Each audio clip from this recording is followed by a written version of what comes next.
మా పార్టీ అధ్యక్షుడు లోపలికి పోయిన తర్వాత టీఆర్ఎస్లో చేతెత్తి మేము మమ్మల్ని ఏం చేయమంటారు? అది నిర్ణయమైన వ్యక్తిగతమైంది అక్కడ. చైర్మన్ ఎవరైనా దానికి మేమేం చేస్తాము? ఇప్పుడు వాళ్ళ కౌన్సిలర్లు వాళ్ళు ఎంపిక దేశంలో పొద్దున కౌన్సిలర్ మీద కూడా లేలే అట్లా మేము అనుకోవటం లేలే తప్పు. మా మంత్రి గారు అలాంటి వాటిలో ఇంట్రెస్ట్ లేడు. మా ఎంపీ ప్రసంగం కూడా చేసినారు చాలా మంది కౌన్సిలర్. ఇప్పుడు మంత్రి గారు లోపల మేము అభివృద్ధి పనులు తీసుకుపోతాము, మీరు అందరూ మాకు ఓటు వేయాలి. మీకు ఒకటి చెప్తున్నా, మంత్రి గారు లోపల హాల్లో మాట్లాడేది రికార్డు ఉంటుంది, గవర్నమెంట్ రికార్డు, అది ఎలక్షన్ రికార్డు. మీరందరూ ఇలా అడుగుతున్నారు. రేపు ఇప్పుడు పోస్ట్ పోన్ అయింది, కోర్టులోకి పోయింది కాబట్టి ఎలక్షన్ కమిషన్ పరిధిలో ఉంది కాబట్టి ఆ రికార్డు తీయలేము. కానీ రేపు అది బయటకు వచ్చిన తర్వాత రికార్డు వస్తుంది, రికార్డు బట్టలు బయట చేస్తుంది. తప్పు ఒప్పులనే రికార్డే చెప్తుంది.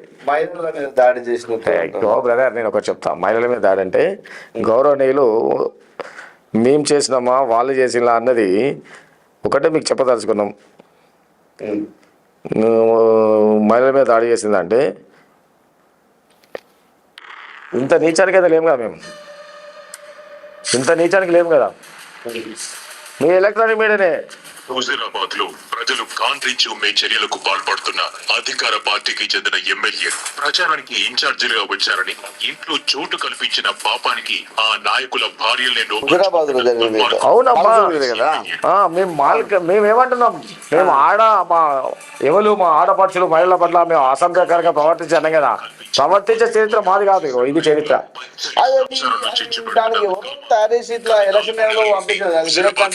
అది ఎలక్షన్ తయారు చేసి పంపినట్టారు కదా. సరే రైట్, ఓకే ఓకే ఓకే. పేరు పొంగరం లేకుంటే ఏదో వీడియో తెలిసి అదే బ్రదర్ నేను ఏమంటున్నా, దానికి ఎట్లా మీరు మీరు అదే మీరు అన్నారు కదా, నేను దానికి ఓకే మీరు కాదనట్లే. మంచిర్యాల పోలీస్ స్టేషన్లో ఏం జరిగింది? మంచిర్యాల పోలీస్ స్టేషన్లో ఎవరి మీద కేసులు పెట్టిండు? అప్పుడున్నటువంటి మంచిర్యాల సిఐ ఏం చేసిండు? అప్పుడున్న మంచిర్యాల సిఐ ఏం చేసిండు? చెప్పండి, మీరే చెప్పండి. చెప్పేవాళ్ళు వినేవాళ్ళు, ఇప్పుడు చెప్పేవాళ్ళు వినేవాళ్ళు కాదు.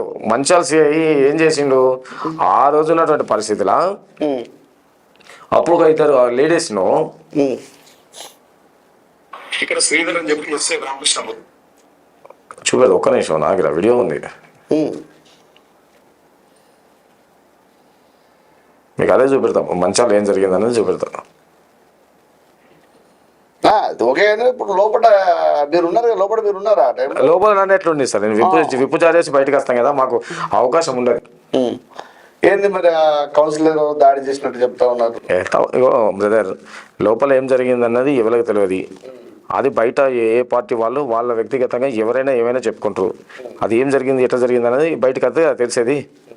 అవునా కదా? అంటే సౌమ్యుడైన మంత్రి గారిలో ఈ కోణం కూడా ఉందా? ఇట్లా మా మంత్రి గారు కొన్ని సందర్భాల్లో ఏదైనా ఇబ్బందికరమైనటువంటి వ్యాఖ్యలు చేస్తే కూడా ఖండిస్తారు, వ్యతిరేకిస్తారు. విత్ ఇన్ ద పార్టీలో కూడా మంత్రి గారు చాలా సౌమ్యులు, అందులో నో డౌట్. ఇప్పుడు ఈరోజు మంత్రి ఏం నడుస్తా ఉంది? రకరకాల మంత్రి గారు మాట్లాడిన ఆడియోలు బయటకు వస్తా ఉన్నాయి. ఏంటి ఇది? మంత్రి గారు ఏమడిగారు? ఆ ఆడియో కూడా ఎవరైనా మార్పింగ్ చేసిందో తెలియదు. అక్కడ మంత్రి గారి వాయిస్ కనబడుతుంది అని అంటారు. అందులో ఏం జరిగింది మంత్రి గారు క్లియర్గా చెప్పిండ్రు. కేసులు ఎవరు ప్రోత్సహించద్దు, కేసులు ఎవరు పెట్టద్దు, కేసులలో పెట్టమని అనలేదు. మరి ఇక మీకు అంతకంటే ఇంకేం కావాలి? అంటే ఎవరు వీడియో, అంటే మంత్రి ఎవరు వీడియోలో దాన్నే ప్రక్షాళన చేసే ప్రయత్నం చేస్తున్నాం. అది ఏంటన్నా కూడా బయటకు వస్తుంది. అది మీ ఎలక్ట్రానిక్ మీడియాకి వచ్చిందంటే ఎవరెవరు చెయ్యి ఉంటుందో ఆ చేయించిన ఇయ్యాలి బయటకు వస్తారు. వాళ్ళ వ్యక్తిగతం ఏంటనే బయటకు వస్తుంది. అలా తప్పలేదు. బయటకు వచ్చినప్పుడు వాళ్ళ మీద ఏ విధమైన యాక్షన్ ఉంటుంది అనేది కూడా ఉంటుంది. అలా పొరపాటు ఏం లేదు. ఇలా నేను ఒకటి చెప్తా, మీరందరూ ఇలా మా బాధ ఏంటంటే, దురదృష్టం ఏంటంటే, ఇలా కేతపల్లి మున్సిపల్ సంఘటన జరిగినటువంటి ఇష్యూలో వాస్తవంగా ఏం జరిగిందని నిర్ధారణ చేయకుండానే చాలా మంది సోషల్ మీడియా ద్వారా దాన్ని అద్భుతమైన ప్రచారం చేసింది. అసలు నిజ నిర్ధారణ ఏందనే తెలియదు. నేనేమంటున్నా, నిజ నిర్ధారణ మేము మీరు చెప్పులు ఓటింగ్ మేము సీతపరంగా మేము ఓడిపోవచ్చు, కానీ ఓటింగ్ పర్సెంట్లో మేము పెరిగినాం. 12% ఓటింగ్ పెరిగింది మాకు. అధికారం లేకుండా వచ్చింది కాబట్టి ఉంటుంది. రేపు పొద్దున మనం బీఆర్ఎస్ పార్టీ వాళ్ళు కూడా ఏం చెప్తారంటే మాకు 10% ఉంటుంది, 20% అని చెప్పి అధికారంలోకి వస్తారు. వాళ్ళు చెప్పుకుంటారు. లెక్కలు ఉంటాయి కదా, ఎవరికైనా పెరుగుతుంది కదన్నా, ఖచ్చితంగా పెరుగుతూ ఉంటుంది. కానీ కాకపోతే ఒక విషయం వాస్తవానికి ఏంటంటే, ఇప్పుడు చాలా మంది అభిప్రాయం అవుతుంది అని కేంద్రంలో బీఆర్ఎస్ కావాల్సి ఉన్నది. నేను చెప్తున్నా, భారత రాజ్యాంగ ప్రకారంగా ప్రజలు చేత ఎన్నుకోబడ్డటువంటి ప్రజాప్రతినిధులు మెజార్టీ ఉన్నటువంటి పార్టీ ఏదైనా వారి అవకాశాన్ని వారి వినియోగించుకోవాలి. ఎవరి పార్టీలో ఎవరు ద్రోహులు ఉన్నారన్నది పార్టీలో జరుగుతున్నటువంటి పరిణామాలు పార్టీ ఆలోచన బయటకు వస్తుంది తప్ప ఎక్కడ మేము ఎవరిని కూడా వ్యతిరేకించట్లేదు. మేము ప్రజా తీర్పులో శిరస వహిస్తున్నాము. మా ఆది నాయకత్వం కూడా ప్రజా తీర్పు శిరసగానే ఉన్నాం. మేము ఎక్కడ మేము పొరపాటు అంటే చెన్నూరులో కింద లోతున పోయిన బీఆర్ఎస్ పార్టీని ఉవ్వెత్తున లెగేసేలాగా చేసిన అవసరం వచ్చిందని చాలా రైట్ మీరు అన్నారు కదా, ప్రజల్లో ఉవ్వెత్తి లేవలే. నేను ఇంతకుముందు మీకు చెప్పిన అతి ఉత్సాహం సోషల్ మీడియా, అతి ఉత్సాహం కొంత వ్యక్తులు అంటున్నాను. నేను ఎవరిని నిందించట్లే, నిందిస్తే వాళ్ళ అబ్బాయి నన్నే అనుకుంటున్నారు. కొంతమంది వ్యక్తులు ఎవరైతే బాల్క సుమన్కు మొదటి నుండి గులామీగా ఉండి వారిచ్చేటువంటి తాయిలాలకు ఆశపడి చేసినటువంటి కొంతమంది సంఘంలో గొప్పగా చెప్పుకున్నటువంటి ఏ రంగానికి సంబంధించినటువంటి కొంతమంది వ్యక్తులు, అదే కాకుండా బాల్క సుమన్ గారు కానివ్వండి, టీఆర్ఎస్ పార్టీ కానివ్వండి, ఇవాళ మా అధికారంలో ఉన్నటువంటి కాంగ్రెస్ పార్టీ కంటే ప్రతిపక్షంలో ఉన్నటువంటి సోషల్ మీడియానే స్ట్రాంగ్ ఉందని చెప్తున్నాను. నేను ఇవాళ నేను జనరల్గా చెప్తాబ్బా, మీరు ఒక్కసారి ఇలా కేతపల్లి మున్సిపాలిటీకి మీరు స్వయంగా పండి మీ కెమెరా పట్టుకొని, ఇవాళ మేము 46 కోట్ల రూపాయలతోనే అభివృద్ధి పనులు నడుస్తున్నాయి. ఇవాళ కూడా ఆపలేదు, పనులు నడుస్తున్నాయి. మీరు చూడండి, పనులు నడుస్తున్నాయి. ఇవాళ మేము పని చేస్తున్నాం ప్రజలకు. మీరు ప్రజలను అడగండి, ప్రజలకు మా మీద వ్యక్తిగతంగా ఎక్కడ కూడా కోపం లేదు. కొన్ని సీట్లలో మేము ఇలా 4 సీట్లు అతి తక్కువ ఓట్లతోనే, 2 సీట్లు 4 ఓట్లలో పోయినాము, 1 సీటు 12 ఓట్లో పోయినాము, 1 సీటు 21 ఓట్లతో తేడాతో పోయినాం. అంటే 12 మైనస్ అయితే 11 ఓట్లే, 4 సీట్లు పోయినాం. అంటే 7, 4, 11 సీట్లు మాకు మెజార్టీ వచ్చినట్టే. ఆ సీటు కోల్పోయినామంటే ఎవరు కారణము? మా కార్యకర్తల్లో కొంతమందికి సీటు దొరకనటువంటి వాళ్ళు వ్యతిరేకం చేయడం వల్ల ఓడిపోయినాం. ఇప్పుడు 119 నియోజకవర్గాలు ఉన్నాయి రాష్ట్రంలో, 200 మంది కాంపిటీషన్ ఉంటారు. 200 మందికి టికెట్ వేయలేము కదా, కొంత అడ్జస్ట్మెంట్ ఉంటాయి. ఓపిక ఉన్నవాడు పార్టీ నమ్ముకొని ఉంటాడు, ఓపిక లేనివాడు పార్టీకి వ్యతిరేకం చేస్తాడు, పార్టీకి దూరంగానే ఉండిపోతాడు. ఇది కూడా అంతే. ఇవ్వాలి కేతపల్లి మున్సిపల్ నైతికంగా మేము గెలిచినామంటున్నాం, 100% గెలిచినట్టున్నా. కాంగ్రెస్ పార్టీ గెలిచిందంటున్నా. ఎందుకు గెలిచిందంటే మా గౌరవనీయులు వివేక్ వెంకటస్వామి గారు చేసినటువంటి అభివృద్ధిని దృష్టిలో పెట్టుకొని జీరోలో ఉన్నటువంటి చెన్నూరు ఇవాళ నెంబర్ 1 పొజిషన్కి వచ్చింది. కేతపల్లి జీరోలో ఉన్నటువంటిది మేము 60%కి వచ్చినాం. గర్వంగా చెప్పుకుంటాం మేము, అలా తేడా లేదు. ఏకదం 25 సీట్లు గెలిచినటువంటి బీఆర్ఎస్ లేలే ఇదండి, 20 సీట్లు గతంలో గెలిచినటువంటి బీఆర్ఎస్ ఇలా 10 సీట్లకు పడిపోయింది. 1 సీటు గెలిచినటువంటి కమ్యూనిస్ట్ పార్టీ ఇలా 4 సీట్లు పెరిగింది. 1 సీటు గెలిచినటువంటి కాంగ్రెస్ పార్టీ ఇలా 7 సీట్లు పెరిగింది. నెక్స్ట్ ఎమ్మెల్యేగా వంశీ గారు పోటీ చేస్తారా లేకపోతే వివేక్ గారు పోటీ చేస్తారా? ఇప్పుడు ఎమ్మెల్యే గారు వంశీ గారు పోటీ చేస్తారా, వివేక్ గారు పోటీ చేస్తారా అన్నది పార్టీ నిర్ణయం. అప్పుడున్నటువంటి సమీకరణ దృష్ట్యా నిర్ణయాలు తప్ప ఎవరు పోటీ చేస్తారో ఇప్పుడు ఎట్లా చెప్పాలి? ఇంకా మాకు ఎంత ఉంది? ఇంకా 31 నెల ప్రజాసేవ చేసే భాగ్యం ఉంది. కాంగ్రెస్ పార్టీ మీద 2 ముచ్చట్లు 2 మాటలు చెప్పాలంటే ఏం చెప్పగలుగుతారు? కాంగ్రెస్ పార్టీ ప్రజా సంక్షేమం కోసం నిరంతరం పనిచేసేటువంటి పార్టీ. అదే కాకుండా ప్రజా సంక్షేమానికి సంబంధించినటువంటి బలమైన చట్టాలను తయారు చేసి వారి జీవితాన్ని ముందుకు పోవడం కోసం సొసైటీలో ఒక గుర్తింపు ఉండేటువంటి చట్టాలు చేసేటువంటి party Congress party. Congress party వెనుకబడ్డట్టే కదా, అంటే సంక్షేమ పథకాలు కావచ్చు, ఇంకే కావచ్చు. జనరల్గా ఎక్కువ చెప్తుంది కదా, అంటే సిచ్యువేషన్ వచ్చిందంటే ఇలా right to information act Congress party పట్టుకొచ్చినాయి. దానివల్ల చాలా లాభం జరిగింది. తర్వాత ఇలా ఫుడ్ సెక్యూరిటీ చట్టం తీసుకొచ్చింది. అవునా? ఇవాళ అన్నిటికంటే గొప్ప ఇలా వలసలు పోయేటువంటి ప్రజలకు 100 రోజుల ఆహార పని పథకం, అదే సంక్షేమ పథకం, అదే చెప్తున్నా. ఆహార పథకాన్ని పట్టుకొచ్చింది ఇలా సోనియా గాంధీ గారు, మన్మోహన్ సింగ్ గారు 6 రోజుల్లో పట్టుకొచ్చిన పథకము ఇలా నిర్వీర్యం అయిపోతుంది. ఇలా ఏం జరుగుతుంది దాంట్లో? ఇలా నిర్వీర్యం అవుతుంది. మీరు కాంగ్రెస్ పార్టీ ప్రవేశపెట్టినటువంటి ఏదో 6 పథకాలు అవుతున్నాయో అవి ఇంకా పేద ప్రజలకు అందలేదు. ఎందుకు అందలేదు అంటారు? ఏమందలేదు చెప్పండి నాకు. ఏమందలేదంటే ఏది అది చెప్పండి. అందలేదు నేను చెప్తుందానికి. పింఛన్ల సంగతి కావచ్చు, పెన్షన్స్ నేను చెప్తా. ముందు పెన్షన్ల గురించి మాట్లాడదాం. పెన్షన్స్ గురించి చెప్తామా. నేను ఏమంటానంటే మేము అధికారంలోకి వచ్చేటప్పుడు నేను చెప్పండి అదే చెప్తున్నా. మేము అధికారంలోకి వచ్చేటప్పుడు మాకు లెక్కలు చూపెట్టినటువంటి గత ప్రభుత్వంలో లెక్కలు చూసినటువంటి అనాలిసిస్ ప్రకారంగా 4.5 లక్షల కోట్ల రూపాయల అప్పే చూపించిళ్ళు ప్రభుత్వ పరంగా.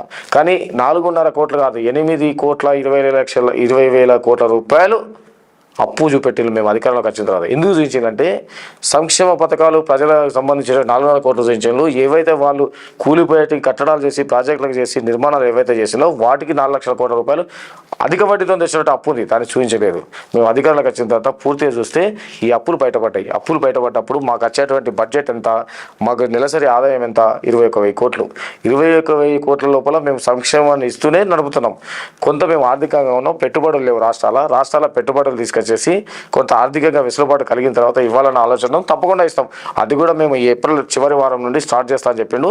తప్పకుండా పెన్షన్స్ పెంచుతాం, పెన్షన్స్ ఇస్తాం. ఇక మీరు అన్నది నిరుద్యోగ వృత్తి అన్నది మేము ఇవ్వలేమని చెప్పేసి మొదట్లో చెప్పినాం. నిరుద్యోగ వృత్తి ప్రెస్లో మేము ఏం చేసినామంటే అధికారం రాగానే 56,400 మందికి ఉద్యోగాలు ఇచ్చినాం. పాత గవర్నమెంట్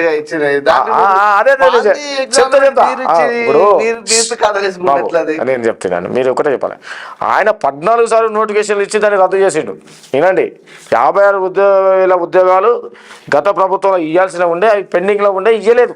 ఎందుకేలే, బడ్జెట్ లోటుగా ఉందని చెప్పేసి ఇవ్వకుండా నోటిఫికేషన్లు ఇస్తూ రద్దు చేస్తూ ఇటు నోటిఫికేషన్లు, కేవలం నోటిఫికేషన్లు ఇచ్చినటువంటి పైసలే కొన్ని కోట్ల రూపాయలు ఉన్నాయి. అలాంటి దాన్ని ఆయన చేయలేకపోతే మేము అధికారం రాగానే అది బడ్జెట్ లోటు ఉన్న 50,000 మందికి ఉద్యోగం ఇచ్చామంటే ఒక కుటుంబంలో 10 మందికి మేము పెన్షన్ ఇచ్చేటువంటి 4,000 చొప్పున ఇస్తే 10 కుటుంబాలకు ఇస్తే 40,000 రూపాయలు అవుతాయి. అదే ఒక కుటుంబంలో ఒకరికి ఉద్యోగం ఇస్తే ఎన్ని కుటుంబాలు బతుకుతాయి? ఏదేమైనా ఉద్యోగాలు 100% తప్పు. అది మేము గవర్నమెంట్ లాగా వచ్చిన తర్వాత క్లియర్గా చెప్తున్నాం, గర్వంగా చెప్తాం. దాన్ని కౌంటర్ చేయమని మీరు ఉద్యోగాలు ఇచ్చిన సంఖ్య ఎంత? నోటిఫికేషన్లు ఇచ్చి మేము ఉద్యోగాలు ఇచ్చిన సంఖ్య 12,000 ఉద్యోగాలు. మేము గత ప్రభుత్వం నోటిఫికేషన్లు ఇచ్చి రద్దు చేసిన తర్వాత దాన్ని చట్టంలో కోర్టులో ఉన్న దాన్ని మేము కొట్లాడి కోర్టులో గెలిచి 12,000 ఉద్యోగాలు మేము ప్రభుత్వం వచ్చిన తర్వాత మేము ప్రకటించి ఇచ్చినాం. గతంలో పెండింగ్ ఉన్నటువంటి కోర్టు కేసులు అన్నటువంటి కోర్టు కేసులో మేము గెలిచినాం. అవి ఇవి కలిపి 56,400 ఉద్యోగాలు మేము ఇచ్చినాం. ఇచ్చినాం కదా, ఎందుకు వేయలేదు? మేము గవర్నమెంట్ పరంగా ఇచ్చాం, ప్రత్యక్షంగా మేము ప్రైవేట్ ఇండస్ట్రీలలో ఇచ్చినాం కదా ఉద్యోగాలు. ప్రైవేట్ ఇండస్ట్రీలు ఇచ్చే ఉద్యోగాలు ఎక్కడండి? మేము ప్రభుత్వాలు ఉంటాయి కదా, మేము పెట్టుబడులతో రాష్ట్రంలో ఇండస్ట్రీలు తీసుకొస్తాను కదా ఉద్యోగాలు వచ్చినాయి. మీరు ఒక డీసీ అధ్యక్షులుగా మీరు మాట్లాడట్లేదు. వాస్తవానికి 150,000 ప్రైవేట్ ఉద్యోగాలు అంటే అది నిరంతర ప్రక్రియ జరిగేది. నిరంతర ప్రక్రియ, ఉద్యోగ అవకాశం కల్పించారు కదా వాళ్ళకి. ఇప్పుడు మీరు నేను ఒకటి చెప్తామా, ఒక కొత్త ఇండస్ట్రీలు వచ్చింది అనుకో, దాని స్థలమే ఇవ్వాలి, లైసెన్స్ కల్పించిందని చెప్తా ఉన్నారు. ప్రభుత్వ పరంగా 56,400 ఉద్యోగాలు ఇచ్చినాం. వచ్చేటువంటి 2 నెలల లోపల 32,000 ఉద్యోగాలు వస్తున్నాయి. పారామెడికల్ కానివ్వండి, మెడికల్ డిపార్ట్మెంట్ కానివ్వండి. చెన్నూరులో అన్న మేము తప్పు, మీరు వక్రీకరించడంలో మీరు చూడండి. మేము పెద్దపల్లి పార్లమెంట్ పరిధిలో ప్రభుత్వ పరంగా మేము 40,000 ఉద్యోగాలు, ప్రభుత్వ పరంగా ప్రైవేట్ పరంగా 40,000. చెన్నూరులో అంటే చెప్తాను, దాన్ని కూడా ఎక్స్ప్లెయిన్ ఇస్తాను. మేము చెన్నూరు ప్రాంతంలో ఉన్నటువంటి ప్రజల కోసం తెస్తా అని చెప్పాం. తెచ్చే దాంట్లో ప్రక్రియ భాగంగా మీరు ఏనండి, ఎక్కడ దాకా సాగిపోయింది 40,000 ఉద్యోగాలు. 40,000 ఉద్యోగాలు ఇక్కడ కాదండి, మేము 4,000 ఉద్యోగాలు ఇక్కడ. చెప్పండి, 4,000 ఉద్యోగాలు. ఆ రోజు వక్రీకరించారు, ఇలా అది చెప్తున్నాండి. పాంప్లెట్ ఉంది, నేను చెప్తున్నా రాష్ట్ర వ్యాప్తంగా అన్నా మేము. అది తప్పు మాట. నేనే ఉన్నా ప్రెస్ మీట్ లో, నేనున్నా, వీడియోలో ఉన్నది, నేను కూడా ఉన్నా పక్కపట్టి చెప్తున్నా కదా. 40,000 ఉద్యోగాలు మేము పార్లమెంట్ స్థాయిలో, ఇప్పుడు రాష్ట్ర వ్యాప్తంగా ఇచ్చినాయి కాక పార్లమెంట్ స్థాయిలో 40,000 ఉద్యోగాలు చెన్నూరు నియోజకవర్గంలో ఇస్తాను చెప్తున్నా ఓపెన్ ఒప్పుకుంటాం, దాంట్లో వెళ్ళకపోయేది. అందులో మేము చెప్తాం ఇలా సోలార్ పవర్ ప్లాంట్ల ద్వారా 220 మందికి ఇచ్చినాం. తర్వాత ఇవాళ ఏదైతే జైపూర్ పవర్ ప్లాంట్ ఉందో 600 మందికి ఇచ్చినాం మేము. అర్థమైందా? ఇవాళ మేము గెలిచిన తర్వాత అసెంబ్లీలో మా ఎమ్మెల్యే గారు మాట్లాడి సింగరేణి మొత్తంగా వ్యాప్తంగా ఏదైతే ఉందో సింగరేణి కార్మికులకు 50% సింగరేణి ప్రాంతంలో ఉన్నటువంటి సింగరేణి కార్మికులకే ఉద్యోగాలు ఇవ్వాలని చెప్పేసి జియో ఇంప్లిమెంటేషన్ చేయించాడు అసెంబ్లీలో పార్లమెంట్ చేసి. అవన్నీ మీ ఖాతాలో వేసుకున్నారా? అరే ఇప్పుడు ప్రత్యక్ష పరోక్షగా అయితే బ్రదర్, ఇప్పుడు మేము ఉద్యోగం అన్నాము, ఉద్యోగం అంటే నీకు మంత్రి గారు ఎందుకు శ్వేతపత్రం విడుదల చేయట్లేదు? ఇంతమందికి ఉద్యోగాలు ఇప్పించడం టైం ఉంది కదా, ఇంకా మాకు సమయం ఉన్నప్పుడు విడుదల చేస్తాము, తొందర ఏమున్నది. అరే మీరు ఒకటి గుర్తుపెట్టుకోండి బ్రదర్, మీరు క్లారిటీగా ఒకటి అన్నారు. బాల్క సుమన్ గారు లిఫ్ట్ ఇరిగేషన్ తెస్తున్న 1,600 కోట్ల రూపాయలు శాంక్షన్ చేయించాలని చెప్పేసి సునీల ప్రాజెక్టుల దగ్గర మేకలు కోసి, గొర్రెలు కోసి, కోళ్ళు కోసి భోజనాలు పెట్టినటువంటి బాల్క సుమన్ గారు ఆయన ఎన్నికల సమయం వచ్చేసరికి ప్రాజెక్ట్ ఏమైందో మీకు తెలుసు, ఏం జరిగిందని తెలుసు. అవునా కదా? వాస్తవం. ఇదే రామకృష్ణాపూర్లో నేనే ఉన్నా. నేను బీయింగే ఒలింపిక్ అసోసియేషన్ ఉమ్మడి ఆదిలాబాద్ జిల్లా జనరల్ సెక్రటరీ. నేను ఉన్న సీఎం కప్ జిల్లా టోర్నమెంట్ జరుగుతుంటే ఈ స్టేడియాన్ని నేను 10 రోజుల లోపల నేను అద్భుతంగా చేస్తా, స్పోర్ట్స్ అథారిటీకి చేస్తాను, రేపు పొద్దున ఇంజనీర్లు వేస్తానని చెప్పేసి అప్పుడు స్పోర్ట్స్ మినిస్టర్ పట్టుకొచ్చిండు. అయిందా? చేయలే. కానీ మేము చేస్తున్నాం. ఇలా అభివృద్ధిలో చూడండి అంటున్నా. నేను ఏమంటున్నా, మేము నాయకులుగా మేము చెప్పడం కాదు, మీరు ప్రజలలో పోండి, మీ కెమెరాలు పట్టుకొని ప్రజలు పోయి అడగండి, వ్యతిరేకత ఎక్కడ ఉంది, మేము తప్పేడ చేసినా చెప్పండి, దానికి మేము కట్టుబడి ఉంటాం. ఇప్పుడు ఎవరు పత్రికల కోసమో పబ్లిసిటీ కోసం మాట్లాడే మాటలు కాదు కదా మావి. పూర్తి ఆధారాలు అంటే మీరున్నారు, గూగుల్ తల్లి దగ్గర ఉంటాయి, అన్ని వీడియోలు ఉంటాయి, అన్ని ఆధారాలు. అదే చెప్తున్నా కదా, ఎలక్ట్రిక్ మీడియా దగ్గర ఉన్నాయని చెప్తున్నా కానీ నేను లేవని నేను అన్నట్లేదే, తప్పు పట్టలేదు. ఇక నేను క్లియర్గా చెప్తా. రామకృష్ణాపూర్లో గురుకులం విద్య, ఎక్కడ కొత్తపల్లిలో గురుకుల విద్య రామకృష్ణాపూర్లో పెట్టించినటువంటి అప్పుడు రల్లలవతలు గారు, బాలకృష్ణ గారు కొత్త బిల్డింగ్ కట్టిస్తారు, అదే చేసినటువంటి వాళ్ళకు బిల్డింగ్ చేయలేకపోతే ఆ రేకులతో ఉరుస్తుంటే మా మంత్రి గారు ఎమ్మెల్యే గెలిచిన తర్వాత వారు 4 సార్లు ఆ గురుకులానికి పర్యటన పోయి 37 లక్షల రూపాయలు సెకండ్ మేనేజ్మెంట్తో మాట్లాడి డిఎంఎఫ్ నిధులతో ఇవాళ వాళ్ళ గూడు ఏర్పాటు చేసేది. మీరు చూడండి, పోయి అడగండి విద్యార్థులు, ఇవాళ మేము ఏం చేస్తామో తెలుస్తుంది. వాళ్ళ లెక్క మేము మాటలు చెప్పు, పేపర్ల మీద ప్రకటించుకోనో, అక్కడటువంటి సమన్వయం చేసి ఛాయలు అయిపించి భోజనాలు తినిపించి 4 మాటలు చెప్పేసి కవర్లు ఇచ్చే పంపలే. మేము పద్ధతిగానే మాట్లాడినాం, పద్ధతిగానే చేస్తున్నాం. ఎక్కడ కూడా మా మంత్రి గారు నోచారులే. ఇలా గౌరవనీయులు మా ప్రేమసారావు గారు చూడండి, ఇలా హాస్పిటల్ అన్నాడు తెచ్చి చేస్తాడు. ఇలా జల్లండి ఆధునికరంగా ఉన్నాయి. ఇలా బెల్లంపల్లి ఎమ్మెల్యే గారు పనిచేస్తాడు. వాస్తవానికి మీరు అన్నారు కాబట్టి మంచిర్యాల నియోజకవర్గంలో కూడా ప్రజలకు కనబడేటి వాస్తవానికి శ్మశాన వాటికి కావచ్చు, మంచిర్యాలలో ఉన్న హాస్పిటల్ కావచ్చు, కరకట్ట కావచ్చు, ఇక కొన్ని ప్రజలకు అద్భుతంగా కనబడేటివి ఉన్నాయి కదా. వివేక్ సార్ చెప్పుకోదగ్గాయి, మంత్రి గారు చెప్పుకోదగ్గాయి చెన్నూరు నియోజకవర్గంలో ఉన్నాయేమన్నా గొప్పలని ఒక 2 చెప్పగలుగుతారా మీరు?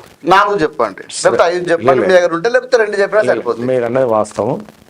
మంచిర్యాల నియోజకవర్గము అన్నది కాకుండా ఈ మంచిర్యాలకు జిల్లాకు గుండెకాయ లాంటిది మంచిర్యాల ఎక్కువ. ప్రభుత్వ పరంగా కొన్ని పథకాలు వచ్చేటప్పుడు కానీ, కొన్ని స్కీమ్స్ వచ్చేటప్పుడు కానీ స్థానిక శాసనసభ్యులు తీసుకున్నటువంటి నిర్ణయాల్లో అక్కడ వసతులను ఆలోచన చేసి రాష్ట్ర ప్రభుత్వం కానీ నిధులు ఇచ్చేటువంటి కార్యక్రమం ఉంటుంది. దాంట్లో భాగంగా మంచిర్యాల శాసనసభ్యులు గారు వారు దీర్ఘకాలంగా ఆలోచన చేసి వారు పెట్టినటువంటి స్కీమ్స్ ప్రభుత్వానికి నచ్చినాయి, నాయకత్వానికి నచ్చినాయి, వారు అడగడం జరిగింది, ఇవ్వడం జరిగింది. అది డెవలప్ చేయడంలో కూడా కీలక పాత్ర పోషించారు. అది అందరి సొత్తు, ఈ మంచిర్యాల జిల్లా ప్రజలందరూ సొత్తు. ఎందుకు సొత్తు అంటారంటే, అంత పెద్ద హాస్పిటల్ నిర్మిస్తున్నారంటే ఈ మంచిర్యాల జిల్లా మొత్తానికి సంబంధించినటువంటి ప్రజలు అక్కడికి వస్తారన్న ఉద్దేశంతోనే.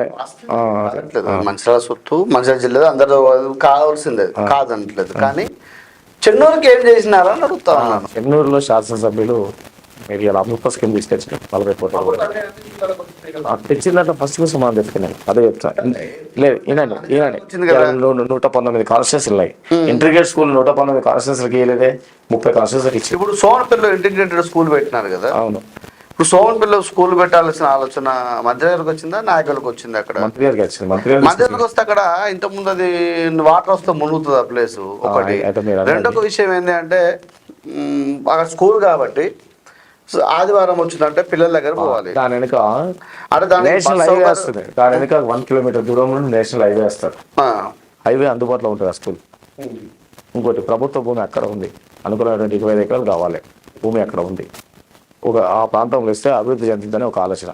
రెండోది మంచిర్యాల రోజు కూరగాయలకు కావచ్చు, ఇంకేదికైనా రావాలంటే స్కూల్ కన్స్ట్రక్షన్ అయిపోయే లోపల మీకు హైవే కనబడతాయి. అంటే దానికి సంబంధించిన దానికి ఇప్పుడు రోజు పొద్దున పాల ప్యాకెట్ స్కూల్ కన్స్ట్రక్షన్ అయిపోవాలంటే ఏం లేని ఇంకా సంవత్సరాలు పడుతుంది. ఆ సంవత్సరాలు హైవే వస్తుంది, నీకు హైవే అందుబాటులో ఉంటుంది. ఎక్కడ హైవే ఎటు నుంచి వస్తుంది? వరంగల్ హైవే అట్లా పోతుంది. మీరు చూడండి విశాఖపట్నం హైవే ఆ నుంచి పోతుంది. మీరు చూడండి ఇటొకటి పోతుంది, ఇటొకటి పోతుంది. సోమనపల్లికి 1 కిలోమీటర్లు పోతుంది. మీరు అడగండి పోతుంది. కాళేశ్వరం మీద పోతుందా మీరు అడగండి. సోమనపల్లికి ఏం లాభం వస్తుంది? దాని వెనుకకి వెళ్ళిపోతుంది. ఏదైతే మన బిల్డింగ్ కన్స్ట్రక్షన్ అక్కడ 1 కిలోమీటర్ దూరంకి వెళ్ళిపోతుంది. ఏం లాభం అంటే హైవే అందుబాటులో ఉంది కదా. నేను చెప్పే అర్థమైతే హైవే అందుబాటు కాదండి. ఇప్పుడు మంచిర్యాల జిల్లాలో ఒకటి నుంచి పల్లెటూరు నుంచి ఉదాహరణ సోమనపల్లి నుంచి ఇటు మన కోటపల్లి నుంచి రావాలి, ఒక పేరెంట్ రావాలి. కోటపల్లి నుండి ఎందుకు వస్తాడు? సరే కోటపల్లి రైట్. ఎక్కడి నుంచి రావాలి, లేకపోతే జిల్లా నుంచి రావాలి, ఇంకో ఎక్కడి నుంచి వచ్చిందన్న రైట్. ఎక్కడ నుంచి వచ్చినప్పుడు చెన్నూరుకి వస్తాడు. చెన్నూరు అంటే ఇప్పుడు హైవే గ్రీన్ఫీల్డ్ హైవేలో కూడా పోయే వెహికల్స్ ఏం పోతాయి, బస్సులు పోతాయా, ఏం పోతాయి? చిన్న ఎగ్జాంపుల్ చెప్తా. చిన్న ఎగ్జాంపుల్, మీరు మంచాల్లో పుట్టి పెరిగింది కదా, ఈ ప్రాంతాలు తిరిగి చిన్న ఎగ్జాంపుల్, ఈ ప్రాంతాలు తిరిగింది కదా. కార్మల్ హై స్కూల్ ఇక్కడ నిర్మించారు మనకు అందుబాటులో ఉన్న Carmel high school. Carmel high స్కూల్కి ఇక్కడ నిర్మించినప్పుడు ఒక ఫారెస్ట్ మధ్యలో ఉంది, అది జంగల్ టైప్లో ఉంది. ఒక కాలువ పక్క పంటి, మురికి కాలువ పోయేటువంటి పక్క పంటి ఉంది. ఇవాళ ఆ కార్మల్ హై స్కూల్ ఊరు సెంటర్లో అయింది. మీరు గమనించండి, అవునా కదా. లక్ష్మీ టాకీస్ మంచిగా ఉంటుంది. లక్ష్మీ టాకీస్కి రావాలంటే చాలా భయం గురేది. నేను అడిగి మీరు అదే నేను ఏం చెప్తున్నా, సోమలపల్లి ఆ ప్రాంతం అంతా డెవలప్ కావాలి, ఏర్పాటు చేయాల్సిన అవసరం ఉంటుంది. బస్సులు ఏర్పాటు చేస్తాం కదా, ప్రయాణ సౌకర్యం కల్పించాల్సిన అవసరం చేస్తాం ఉంటుంది. కదా, అది చేసే పద్ధతి మాదే. ఒకవేళ బస్ డిపో చెన్నూరుకి ఇప్పుడు బస్ డిపో చెన్నూరు బస్ చూసే విషయము కాగితాలకే పరిమితం చేసి అప్పుడున్నటువంటి గవర్నమెంట్, నేను ఇది అదే మీకు క్లియర్ చెప్తున్నా. విచ్చలవిడిగా జీవోలు తీసిండ్రు, విచ్చలవిడిగా జీవోలు తీసి ఏదో చేస్తా అన్నారు. వాళ్ళు ఎందుకు చేయలేకపోయాలని అడుగుతున్నాం. ఇలా జీవోలు తీసి ఏదో పేపర్ల మీద చూపించినారు, కోట్ల రూపాయల జీవోలు తీసిరు. ఎక్కడో ₹1 కూడా ఇవ్వాలి. కేవలం వాళ్ళు జీవోలు పరిమితమే చేసిండ్రు అంతే. మేము ఆచరణ తగ్గటువంటి పనులు చేస్తున్నామంటే అన్న, నిజం చెప్తున్నాం, ఆచరణ దగ్గర పనులు చేస్తున్నాం. ఇలా మీరు చెన్నూరులో ఏం డెవలప్ చేసి అడుగుతున్నాం. ఇలా చెన్నూరులో మేము శ్మశాన వాటిక చేస్తాం, గుర్తుపెట్టుకోండి. శ్మశాన వాటిక లేదు అంత పెద్ద చెన్నూరుకు. ఇలా కేతపల్లి మున్సిపాలిటీలో 4 శ్మశాన వాటికలు చేస్తాం మేము. 4 శ్మశాన వాటికల హిందువులకు, ముస్లిమ్స్లకు, క్రిస్టియన్ మైనార్టీలకు 3 రామకృష్ణ పూలు చేస్తే, ఇంకొక శ్మశాన వాటిక ఇక్కడ చెప్పుకోదగ్గర మీరు అన్నారు కదా, ఇలా అమ్మగడ్డ దగ్గర ఏర్పాటు చేస్తాం. ఇలా అదే కాదు, రోడ్డు వైండింగ్ చేస్తున్నాం. మీరు చూడండి, 40 కోట్ల రూపాయలతో రామకృష్ణపురం అభివృద్ధి పనులు నడుస్తున్నాయి. ఇవాళ మేము 22 ఎకరాల భూమి ఉంది, ప్రభుత్వ భూమి. దాంట్లో 7 ఎకరాల భూమిని మేము ఇళ్ల పట్టాల కోసం మేము మంజూరు చేయడం కోసం అధికారులకు ఇవ్వడం జరిగింది. దాంట్లో 7 ఎకరాల భూమి ఇచ్చినామంటే సుమారుగా 300 మందికి 75 నుండి 100 గజాల భూమి ఇచ్చేటువంటి పరిస్థితి ఉంటుంది.